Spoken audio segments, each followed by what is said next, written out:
Hello there, this is Mikhail or Michael speaking, and without further ado, let's jump to the map changes. First of all, we have Bakhmut.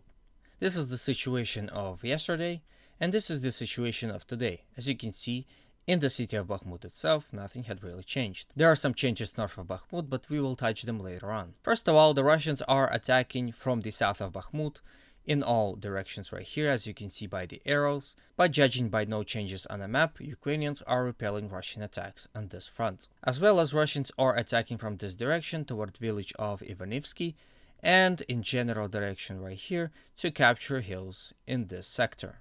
From here we go to the north, where changes had occurred. First of all, here's the situation of yesterday, and here is the situation of today. We can see that Russians are advancing in this direction and had captured a small portion on this sector. Russians are also attacking in this direction and in this direction. Their attack in this direction is with intent of capturing the village of Avdiivka.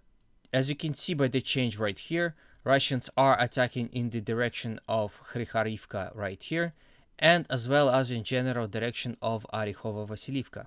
No changes had occurred in the Orekhovka-Vasiliivka direction, but as you can see, Russians are attacking from both directions, so I would assume it is hell for Ukrainian defenders in this village. Russians are also attacking along this road, but there are no changes, so Ukrainians are repelling Russian attacks here. Russians are establishing stronger defensive positions near the village of Zarishansky, as there are reports of possible Ukrainian counteroffensive in this sector. From Bakhmut, we go to Siversk front, where nothing had changed.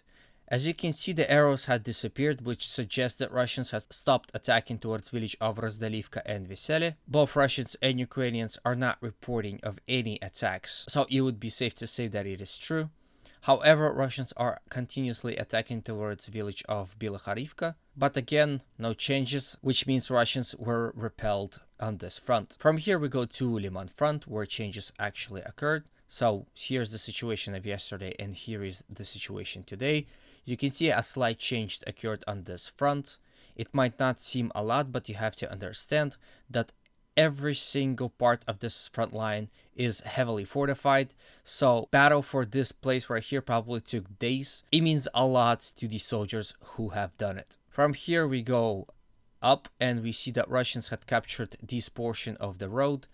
I would assume that they will attack further, although as you can see the first line is right here, so it would be difficult for Russians, but anyway they need to push Ukrainians away from this road so they can use it for supply and maybe potential attack along it to the next settlement. From here we go up, where we can see that here is the change.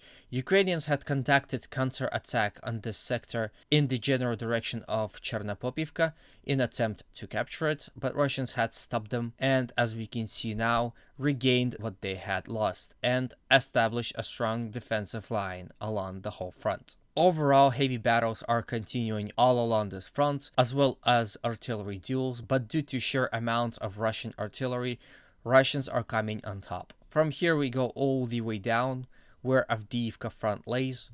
Again, as you can see, no changes had appeared on the map.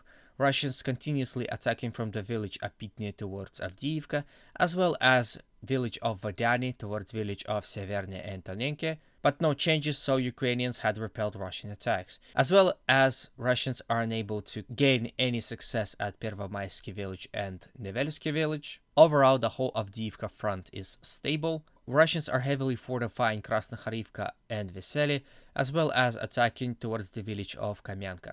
From Avdiivka we go to the Marinka.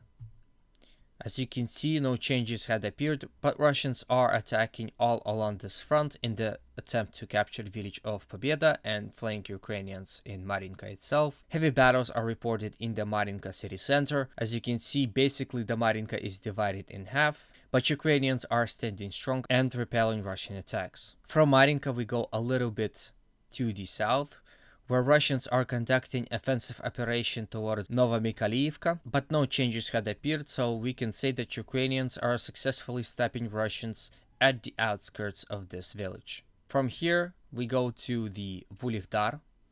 As you can see, no changes had appeared. Russians are continuously attacking at the city itself, as well as shelling it, trying to raze it to the ground, and they're also attacking to the mines right here. Overall, Vuhledar sector is being stable both for Russians and Ukrainians. So this is the end of the video. I hope you liked it.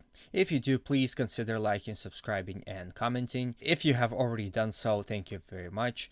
On the other note, YouTube had not been recommending my videos to my subscribers, so if you want to see my videos as fast as you can, please consider also pressing that notification bell so it will notify you whenever I am uploading a video. Thank you in advance, hope you have a good day, and always remember, Russia will be free.